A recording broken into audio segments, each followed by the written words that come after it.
नमस्कार मित्रांनो, बघा स्वागत आहे तुम्हा सर्वांचं पुन्हा एकदा आपल्या नाद भरतीचा या शैक्षणिक यूट्यूब चॅनलवर. तर मित्रांनो बघा, या ठिकाणी आपण आज कल्याण डोंबिवली महानगरपालिका भरती 2025साठी बघा सर्व पदांसाठी उपयुक्त अशी बघा या ठिकाणी आजच्या व्हिडिओमध्ये प्रश्नपत्रिका कव्हर करत आहोत. तर बघा या ठिकाणी आपला आजचा भाग आहे मित्रांनो एक.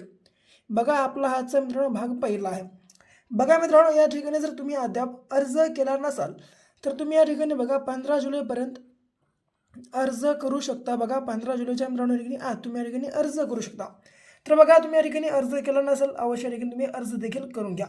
तर काय मित्रांनो, महत्त्वाचं म्हणजे आपला हा व्हिडिओ तुम्ही आहे मित्रांनो संपूर्ण शेवटपर्यंत अभ्यास घ्या. नवीन वगैरे असाल सबस्क्राईब बघा या ठिकाणी आताच करून घ्या.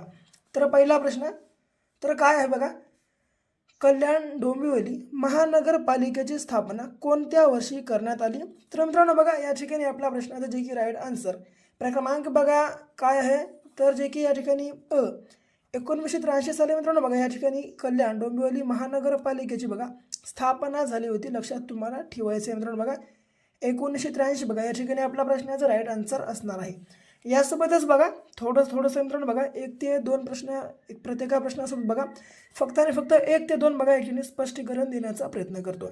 तर 1906ला काय झालं, तर 1906ला मित्रांनो बघा या ठिकाणी मुस्लिम लीग, लक्षात घ्या तुम्ही या ठिकाणी मुस्लिम लीगची मित्रांनो 1906ला या ठिकाणी स्थापना झाली होती. लक्षात तुम्ही ठेवून घ्या.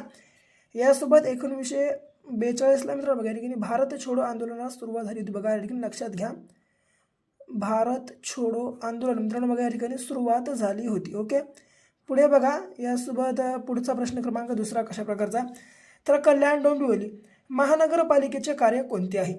तर बघा कल्याण डोंबिवली महानगरपालिकेचे कार्य कोणती आहे, तर जे की बघा या ठिकाणी मित्रांनो क्रमांक सांडपाण्याची व्यवस्था करणे, क्रमांक ब दिवाबत्तीची सोय करणे आणि क्रमांक शिक्षण विषयक कार्यक्रम. मित्रांनो बघा हे 3 आहे या ठिकाणी डोंबिवली कल्याण डोंबिवली महानगरपालिकेचे कार्य आहेत. म्हणजे मित्रांनो बघा या ठिकाणी आपल्या प्रश्नाचे की राईट आन्सर क्रमांक ड यापैकी सर्व मित्रांनो बघा या ठिकाणी आपल्या प्रश्नाचे राईट आन्सर असणार आहे. लक्षात तुम्हाला ठेवायचं आहे. बघा या ठिकाणी मित्रांनो आम्ही आपल्या बघा या ठिकाणी एक या पदभरतीसाठी 2000 बघा 2000 प्लस प्रश्नांचा या ठिकाणी एक महाठोकळा बघा लॉन्च केलेला आहे मित्रांनो. जर तुम्ही हा महाठोकळा या ठिकाणी आत्ताच बघा या ठिकाणी काय करा, बाय करा. बाय करण्यासाठी काय करा, तर हा महाठोकळा बाय करण्यासाठी 7414 93 या क्रमांक मित्रांनो बघा हा क्रमांक या ठिकाणी आपला आहे. या क्रमांकावर तुम्ही 99 रुपये पे करा. पे केले मित्रांनो स्क्रीनशॉट बघा या तुम्ही नंबरच्या व्हॉट्सअपला टाकून टाका. तुम्हाला अवघ्या 2 मिनिटाच्या आत मित्रांनो आम्ही हा महाठोकळा तुमच्या ठिकाणी व्हॉट्सअप ग्रुपवरती अवेलेबल करून देऊ.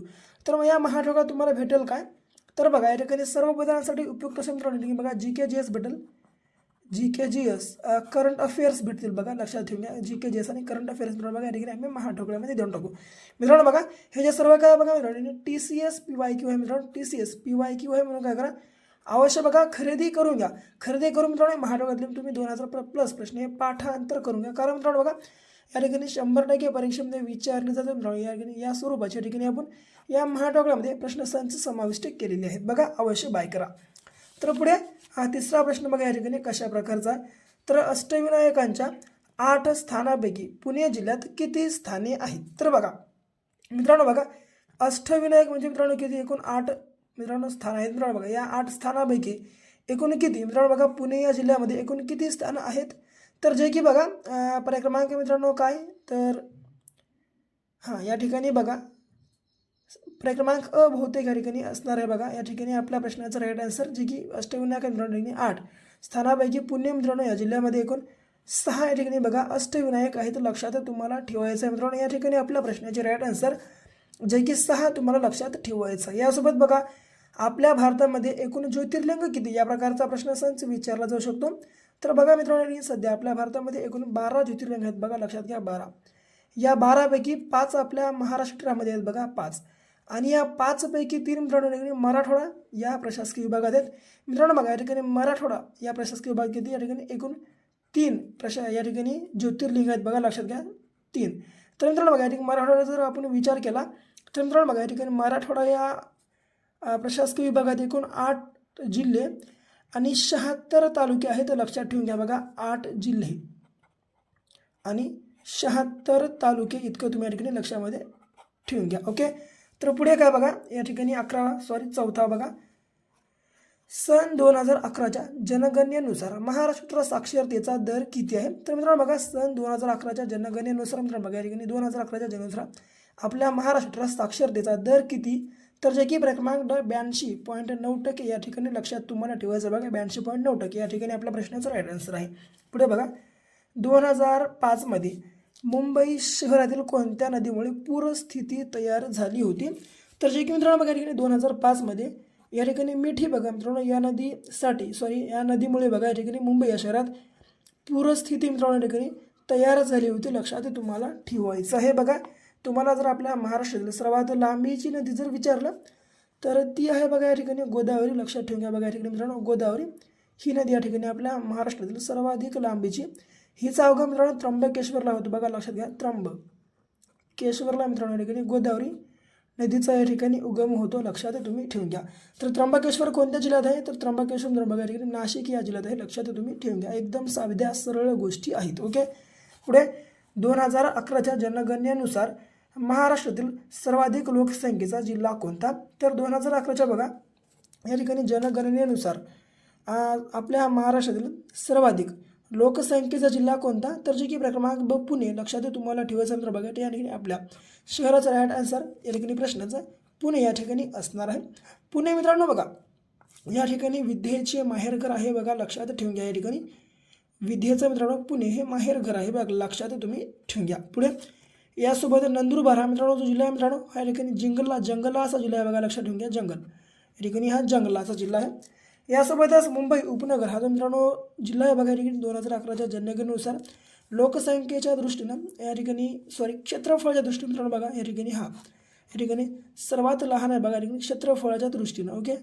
आणि या ठिकाणी लोकसंख्येच्या आणि क्षेत्रफळाच्या दोन्ही दृष्टीने बघा मित्रांनो हा जो जिल्हा या ठिकाणी लहान आहे. लक्षात तुम्ही ठेवून घ्या. पुढचा बघा या ठिकाणी 7वा प्रश्न कशा प्रकारचा आहे? तर जे की भारतातील पहिले लोकसभेला सामोरे न जाणारे पंतप्रधान कोणते? तर मित्रांनो बघा भारतातील पहिले लोकसभेला सामोरे न जाणारे पंतप्रधान कोणते? तर जे की क्रमांक चौधरी चरण सिंग या ठिकाणी आपल्या प्रश्नाचं राईट आन्सर असणार आहे. लक्षात तुम्हाला ठेवायचं बघा चौधरी चरण सिंग. बघा यासोबत पंडित नेहरू हे मित्रांनो बघा या ठिकाणी आपल्या भारताचे पहिले पंतप्रधान आहेत बघा. लक्षात तुम्ही ठेवून घ्या. या ठिकाणी पहिले पंतप्रधान आणि सरदार वल्लभभाई पटेल हे मित्रांनो दुसरे पंतप्रधान. लक्षात ठेवून घ्या बघा दुसरे पंतप्रधान आणि पहिले उपपंतप्रधान बघा. पहिले उपपंतप्रधान या ठिकाणी सरदार वल्लभभाई पटेल आहे. तर लक्षात तुम्ही ठेवून घ्या. ओके. पुढचा भारतीय एकमेव जीवन बघा ज्वालामुखी कोठे आहे? मित्रांनो बघा या ठिकाणी भारतीय एकमेव जिवंत ज्वालामुखी या ठिकाणी कोठे आहे? तर जे की या ठिकाणी आपल्या प्रश्नाचं राईट आन्सर क्रमांक बॅरन बेट मित्रांनो या ठिकाणी आपल्या प्रश्नाचं योग्य आन्सर असणार आहे. यासोबत मोना लोवा मित्रांनो या ठिकाणी जगातील सर्वात मोठा ज्वालामुखी आहे. लक्षात ठेवून घ्या. आणि कोटोपाक्सी या मित्रांनो जगातील सर्वात उंच ज्वालामुखी आहे. लक्षात तुम्हाला ठेवायचं आहे. पुढे बघा या ठिकाणी 9वा प्रश्न कशा स्वरूपाचा आहे? तर काय आहे बघा या ठिकाणी 9वा प्रश्न तर वरलक्ष्मी व लक्ष्मी या खालीलपैकी कोणत्या पिकाच्या जाती आहेत? तर वरलक्ष्मी व लक्ष्मी या मित्रांनो बघा दोन्ही कोणत्या पिकाच्या या ठिकाणी जाती आहेत? तर जे की क्रमांक कापूस या ठिकाणी बघा आपल्या प्रश्नाचं योग्य आन्सर आहे. पुढे देशातील कोणत्या नदीच्या प्रवाह मार्गात जबलपूर जवळील भेडाघाट येथे धुवांधार धबधबा निर्माण झालेला आहे? तर जे की या ठिकाणी बघा आपल्या प्रश्नाचं राईट आन्सर क्रमांक नर्मदा. लक्षात तुम्हाला ठेवायचं तर बघा नर्मदा या नदीमुळे बघा या ठिकाणी नर्मदा नदीच्या प्रवाह मार्गात जबलपूर जवळील भेडेघाट येथे धुवांधार धबधबा लक्षात झाला आहे. लक्षात तुम्हाला ठेवायचं बघा ठिकाणी निर्माण असा देखील प्रश्न विचारला जाऊ शकतो की धुवांधार धबधबा या ठिकाणी कोणत्या ठिकाणी आहे? तर तो बघा या ठिकाणी जबलपूर या ठिकाणी आहे. धुवांधार धबधबा कोणत्या नदीवर आहे? तर तो या ठिकाणी नर्मदा नदीवर. लक्षात तुम्हाला ठेवायचं. ओके. एका प्रश्नामध्ये मित्रांनो बघा ठिकाणी जवळपास तुम्हाला 3 प्रश्न या ठिकाणी विचारला जाऊ शकते बघा एका प्रश्नाच्या माध्यमातून. ओके. तर लक्षात असू द्या बघा. पुढे तर जगातील सर्वात उंच रेल्वे ब्रिज कोणत्या नदीवर बांधण्यात येत आहे? तर बघा जगातील सर्वात मित्रांनो उंच रेल्वे ब्रिज कोणत्या नदीवरही बांधण्यात येत आहे किंवा उभारण्यात येत आहे? या प्रकारचं तुम्हाला या ठिकाणी करंट अफेअर्स या ठिकाणी बघा प्रश्न संच तुम्हाला या ठिकाणी विचारला जाऊ शकतो. तर बघा या ठिकाणी जे की क्रमांक चिनाब या नदीवर मित्रांनो जगातील सर्वात उंच रेल्वे ब्रिज बघा मित्रांनो बांधण्यात येत आहे, लक्षात तुम्हाला ठेवायचं आहे, जे की क्रमांक अ आपल्या प्रश्नाचं योग्य आन्सर आहे. पुढे एल निनो पॅसिफिक महासागरातील एक उष्ण सागर प्रवाहाचे नाव आहे. एल निनो या स्पॅनिश शब्दाचा मराठीत अर्थ काय आहे? तर एल निनो बघा हा पॅसिफिक महासागरातील एक उष्ण सागर प्रवाहाचे नाव आहे, इतकं सुद्धा लक्षात घ्या. आणि एल निनो बघा या स्पॅनिश शब्दाचा मराठीत अर्थ काय? तर जे की बाळ मित्रांनो या ठिकाणी आपल्या प्रश्नाचं राईट आन्सर आहे, लक्षात तुम्हाला ठेवायचं. बघा एल निनो बघा या ठिकाणी या शब्दाचा या स्पॅनिश शब्दाचा अर्थ आपल्या मराठी भाषेमध्ये काय म्हणतात तर बाळ आहे, लक्षात ठेवून घ्या. पुढे अन्न सुरक्षा कायदा भारतात कोणत्या वर्षी लागू करण्यात आला? तर अन्न सुरक्षा मित्रांनो कायदा हे आपल्या भारतामध्ये कोणत्या वर्षी लागू करण्यात आला? तर जे की क्रमांक 2013 या ठिकाणी आपल्या प्रश्नाचं योग्य आन्सर असणार आहे, लक्षात तुम्हाला ठेवायचं आहे. पुढे Munnu a boy from Kashmir या पुस्तकाचे लेखक कोण आहेत? तर Munnu a boy from Kashmir मित्रांनो बघा या पुस्तकाचे लेखक कोण? तर जे की क्रमांक ड मलिक सजाद बघा या ठिकाणी आपल्या प्रश्नाचं योग्य आन्सर मित्रांनो Munnu a boy from Kashmir या पुस्तकाचे लेखक आहेत. ओके, यासोबत पंडित नेहरू मित्रांनो बघा या ठिकाणी discovery of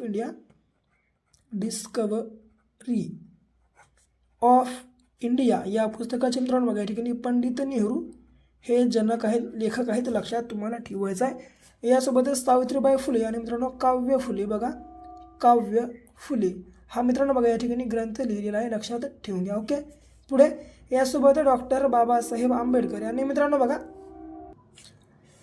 doctor Babasaheb Ambedkar यांनी द प्रॉब्लेम ऑफ रुपी या नावाचा ग्रंथ लिहिला आहे. मित्रांनो बघा या ग्रंथातून या ठिकाणी RBI बँकेची देखील स्थापना झाली. मित्रांनो बघा या ग्रंथाच्या माध्यमातून या ठिकाणी RBI बँकेची स्थापना 1 एप्रिल 1935 साली करण्यात आली, लक्षात तुम्हाला ठेवायचं बघा मित्रांनो या ग्रंथाच्या माध्यमातून. ओके, पुढे इंटरनॅशनल क्रिकेट काउन्सिलचे मुख्यालय कोठे आहे?